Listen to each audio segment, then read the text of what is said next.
Siapkanlah kopi, udut, ataupun hal-hal yang membuat kalian bisa menciptakan konsentrasi tinggi. Karena di pertandingan ini teman-teman, durasi yang tidak sampai 18 menit, banyak sekali langkah pembelajaran. Di event FIDE Chesscom Grand Swiss 2021, Maxim Vachier-Lagrave versus Anton Demchenko. Bagaimana keseruannya? Seperti janji saya, banyak langkah pembelajaran di sini. Jebakan-jebakan ataupun langkah taktikal sangat diperlihatkan. Sebelum memulai, subscribe dulu. Selamat menyaksikan. Maxim Vachier-Lagrave, Grandmaster Prancis, memegang buah putih. Dia memulai dengan pion E4. Anton Demchenko, Grandmaster Rusia, pion ke E5. Putih kuda ke F3, lalu hitam kuda ke C6. Gajah ditempatkan ke B5, terjadilah pembukaan Ruy Lopez. Kita pelajari teman-teman. Respon dari hitam ataupun Anton Demchenko memainkan pion ke G6, membuat pergerakan ke depannya bisa gajah Piancento. Maxim, pion ke C3, mempersiapkan ruang bagi gajahnya ataupun menaikkan pion ke D4. Setelah gajah ke G7, terjadilah variasi gajah Piancento di pembukaan Ruy Lopez. Next, putih pion ke D4 mengajak pertukaran dan disambut oleh hitam. Kali ini pion tetap dipukul oleh pion. Kelanjutannya, pion ke A6 mengancam gajah, gajah pun mundur ke A4. Hitam terus mendobrak, mengancam posisi gajah, tetapi ruang sudah diberikan.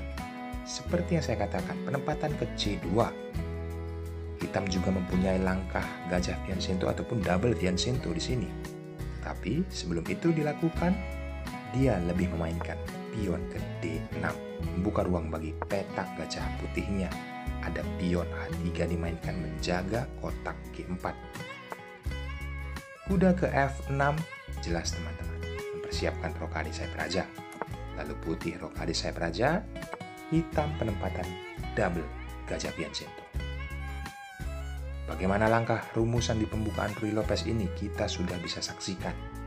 Dan kelanjutannya, pion ke A3 oleh Maxim. Tujuannya jelas, menghambat kuda ke kotak B4. Setelah hitam rokade sayap raja, barulah putih penempatan benteng ke E1, mensupport pion yang ada di E4. Hal itu dicegah langsung hitam benteng ke E8. Di sini teman-teman, kita harus perlu konsentrasi tinggi. Setelah gajah ke G5 mengancam kuda, ada pion mengancam gajah, gajah dimundurkan ke H4. Tetap menjaga pinang. Setelah kuda ditempatkan ke E7, pembukaan bagi petak gajah putihnya untuk menyerang pion ada di E4. Pion tersebut dijaga 3 kali. Padahal yang menyerang hanyalah 2 perwira, gajah dan kuda. Kenapa itu penting teman-teman?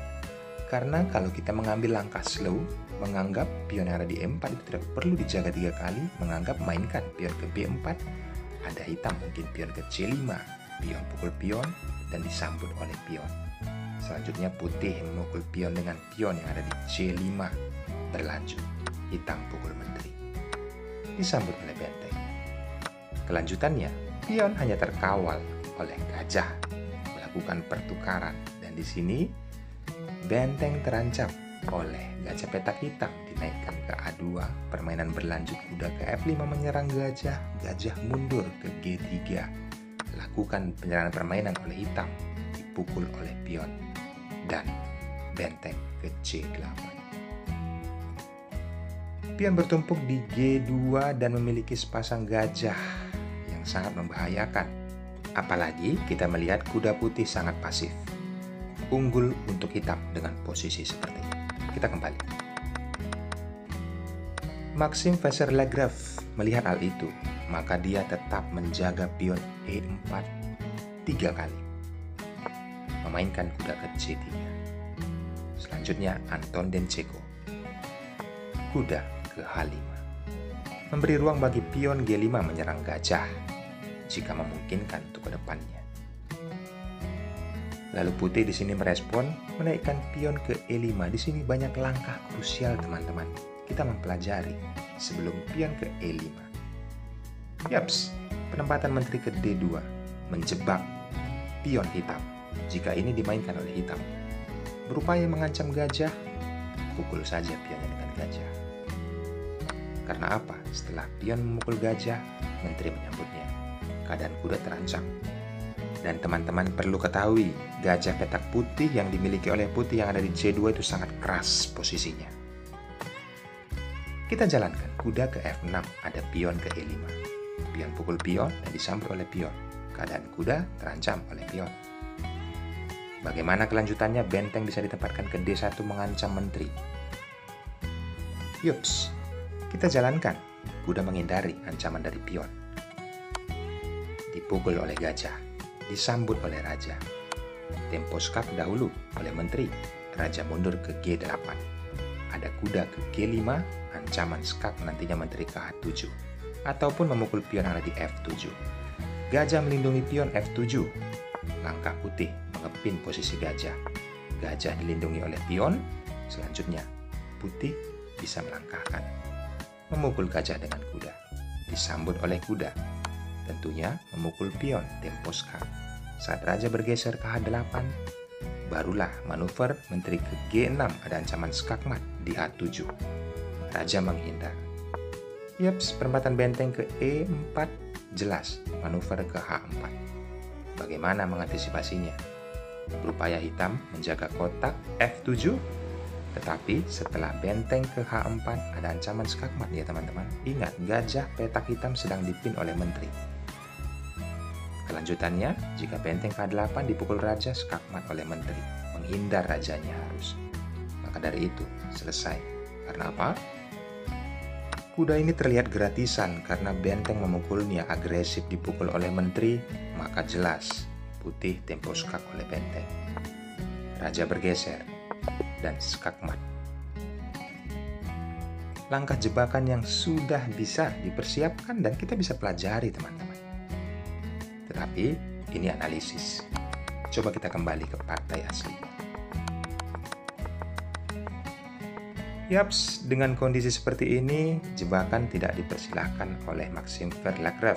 Ini analisis dari komputer. Dia tidak memainkan menteri ke D2, melainkan memainkan pion center. Pion ke E5 mengajak pertukaran.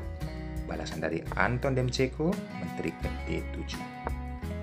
Ada pion ke D5, membuat pion mungil ini sangatlah berbahaya ke depannya. Bagaimana respon dari hitam? Penempatan kuda ke F4 mengancam pion yang ada di D5 3 kali. Tetapi sebelum kita melangkahkan langkah tersebut, ada baiknya kita menganalisis jika pion pukul pion, apa yang terjadi. Ini yang terjadi teman-teman. Kuda menyambutnya. Dan sekaligus mengancam pion yang ada di G6 ya. Ada gajah petak putih di C2.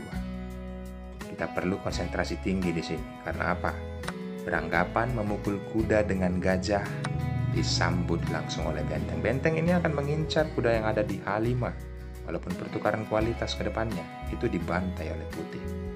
Setelah pion nantinya bisa mengancam kuda di G3 apabila berlari ke F4. Penempatan benteng ke D8, langsung pukul kudanya dan disambut oleh pion, pukul pionnya dengan menteri. Kelanjutannya sangatlah berbahaya apabila gajah petak hitam ditempatkan ke F6. Mencoba mengantisipasi pergerakan langkah manuver menteri dengan kuda ditempatkan ke G6. Ada langkah brilian dari putih, pukul saja kudanya. Disambut oleh pion, skak oleh menteri. Yaps, ditutup oleh menteri, pukul menteri. Disambut oleh raja, pukul bentengnya. Sambut oleh benteng, tempatkan benteng ke D2. Unggul 2 buah pion. Bagi skala Grandmaster, ini sangat mudah untuk mendapatkan sebuah kemenangan. Maka putih unggul di sini. Itu langkah analisis teman-teman. Dan itu sangat penting kita pelajari. Dengan kondisi seperti ini, masih dalam langkah analisis, tidak gajah yang memukul kuda. Tetapi menteri menghindari ancaman dari kuda. Mundur ke D8. Bagaimana respon dari putih? Penempatan menteri ke F3, ada ancaman kepada pion yang ada di F7. Kelanjutannya teman-teman. Bagaimana respon dari hitam? Lihat gajah petak putih itu sangat kuat posisinya. Di sini gajah mencoba menyelamatkan pion tetapi mengajak pertukaran langsung gajah pukul gajah dan disambut pionnya dulu tempo skak, bukan gajahnya. Setelah raja bergeser ke A8 baru gajahnya pukul oleh benteng. Kondisi sangat terjepit teman-teman. Pion yang ada di G6 itu sangat terancam. Lihat, kuda yang ada di E7 itu sedang dipin. Jika perangkapan ini terjadi, maka semakin fatal, kudanya akan tumbang. Diancam 3 kali. Putih pun sangat unggul di sini. Beginilah analisis rekomendasi yang diperlihatkan oleh komputer. Kita bisa pelajari apabila tadi pion memukul pion. Tentunya pion D6 ya, memukul pion E5. Itu jangan dilakukan. Kali ini kuda ditempatkan ke F4, barulah putih pion ke E6 mengancam menteri. Di sini juga ada pelajaran setelah pion pukul pion dan disambut oleh pion mengancam posisi menteri. Kita pelajari apa langkah dari Maxim, tujuannya bagaimana. Setelah langkah aslinya, menteri ke C6 pastinya. Tapi sebelum kita langkahkan itu, ada baiknya kembali kita melakukan analisis. Bagaimana analisisnya teman-teman? Coba kita berandai. Menteri tidak berlari ke D6. Pukul dengan kuda. Karena apa? Beranggapan itu baik-baik saja, tidak ada ancaman, tetapi ada kuda ke E5. Mengancam menteri. Bagaimana responnya teman-teman? Pion sedang dipin ya, yang ada di D6. Beranggapan dipukul oleh gajah, pukul saja pakai benteng. Pion sedang dipin. Menterinya akan tumbang jika pukul benteng dengan pion. Sebuah langkah analisis yang dapat kita pelajari dan ini sangat penting saat kita temukan pada saat kita bermain nanti. Jangan sembrono dengan kondisi seperti ini bisa berharap memukul pion dengan kuda. Jangan. Anton Demchenko penempatan menteri ke C6 saat menterinya diancam oleh pion E6. Berikutnya jelas posisi putih, langkahkan langkah taktikal. Karena apa? Setelah benteng ke E4 mengancam kuda, menutup sekaligus serangan dari menteri terhadap pion yang ada di G2, membuat kuda F3 tidak bisa bergerak. Ini diantisipasi.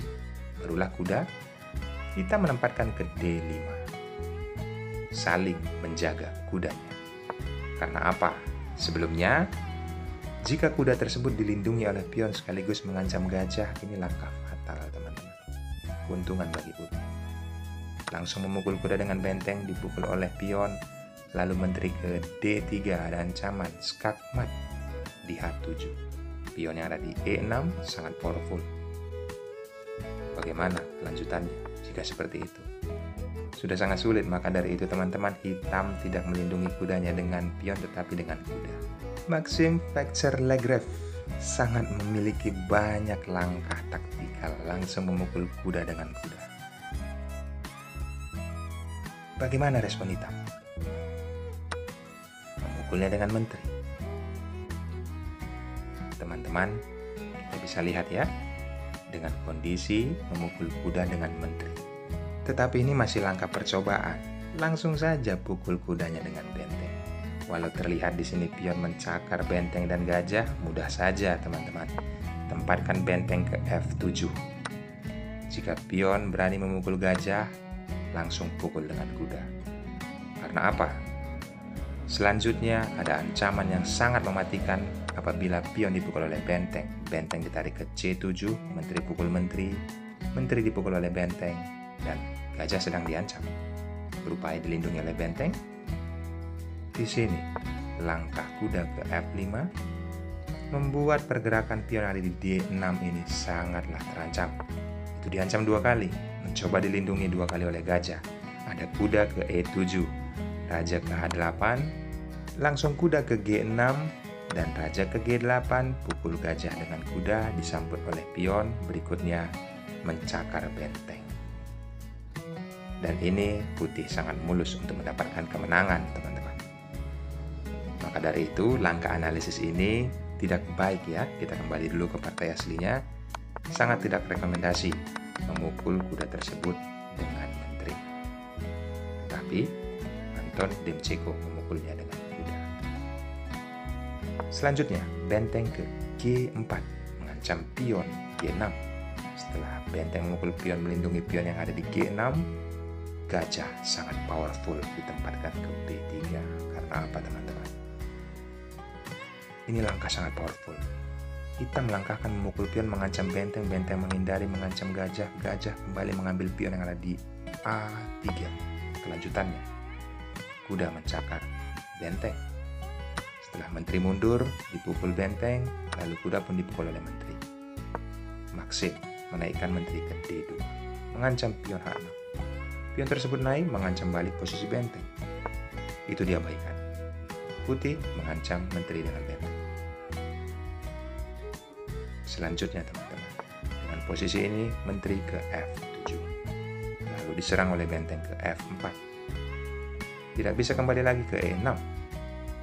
Maka dari itu, di sini kudanya kemungkinan tumbang ya. Hitam menggeser menterinya ke G7. Selanjutnya, putih pukul kuda dengan gajah, disambut dengan gajah, tempo skak oleh menteri.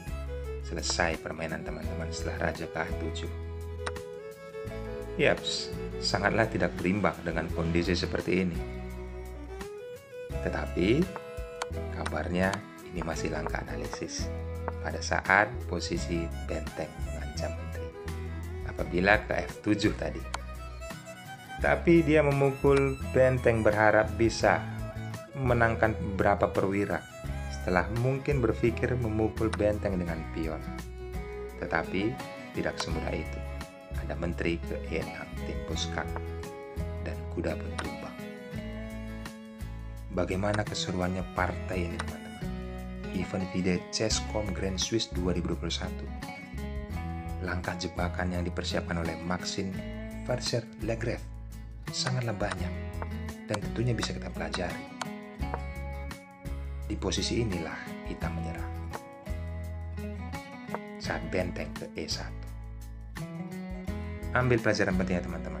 Saya sudah menganalisis jalannya pertandingan sesederhana mungkin untuk kalian dapatkan ilmunya saat bermain nanti. Ucapkan terima kasih kepada video ini, khususnya dari Pelawi Chess. Cukup subscribe dan nyalakan juga loncengnya. Berikan komentar yang positif dan like. Bye-bye.